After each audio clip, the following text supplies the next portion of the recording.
یہ آپ کا سوال ہے کہ اگر آنکھ میں بھینگاپن آ جائے تو کیا کرنا چاہیے؟ میرے دوستو، آنکھ میں بھینگاپن جو ہے یہ دو قسم کا ہے۔ نمبر ایک، بچپن سے پیدائشی ہے، یعنی بائی برتھ ہے، آنکھ میں بھینگاپن آ گیا ہے، یا کسی حادثے کی وجہ سے ہو جاتا ہے، یعنی کوئی تکلیف آئی، کوئی ایکسیڈنٹ دیکھا، کوئی غم کی خبر سنی، یا کہیں سے گر گیا بلندی سے تو بھینگاپن آنکھ میں آ جاتا ہے۔ اس کے متعلق بھی آپ یہ بات سن لیں، اللہ رب العزت اس کو صحیح فرمائیں گے، انسان کے چہرے پر 7 سوراخ موجود ہیں۔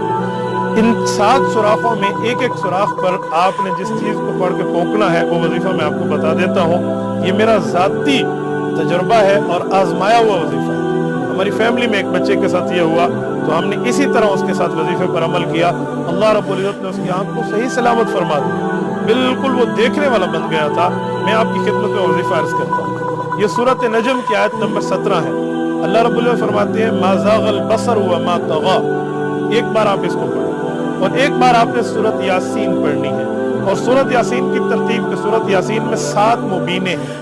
آپ نے ہر مبین پر وقفہ کر کے پیچھے سے پڑھنا شروع کر دینا، یعنی شروع سے سورۃ یاسین۔ آپ مبین پر پہنچے پھر سورۃ یاسین شروع کریں، پھر دوسری مبین پر پہنچے پھر سے شروع پڑھیں، پھر تیسری پر پہنچے پھر سے شروع کریں۔ یہ آیت نمبر 12، آیت نمبر 17، آیت نمبر 24، آیت نمبر 42، آیت نمبر 60، آیت نمبر 70 اور آیت نمبر 77، یہ 7 مبینوں کی آیات ہیں۔ آپ اس کو مسلسل وہیں سے پڑھیں گے، ایک بار سورۃ یاسین بنے گی پوری کی پوری، ہر مبین سے شروع کر کے واپسی پہ شروع۔ یہ دو پڑھیں، ایک سورۃ نجم کی آیت نمبر 17 اور اس طرز پہ سورۃ یاسین، اور پھر بچے کے آپ نے کان میں پھونک مارنی ہے۔ اور یہ یاد رکھیں، جب آپ پہلی پھونک ماریں گے وہ پہلی مبین تک ہوگی۔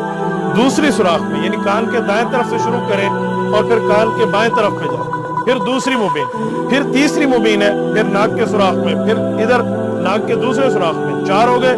5ویں نمبر پہ منہ ہے، 6 نمبر پہ پہلی آنکھ ہے اور 7ویں نمبر پہ دوسری آنکھ ہے۔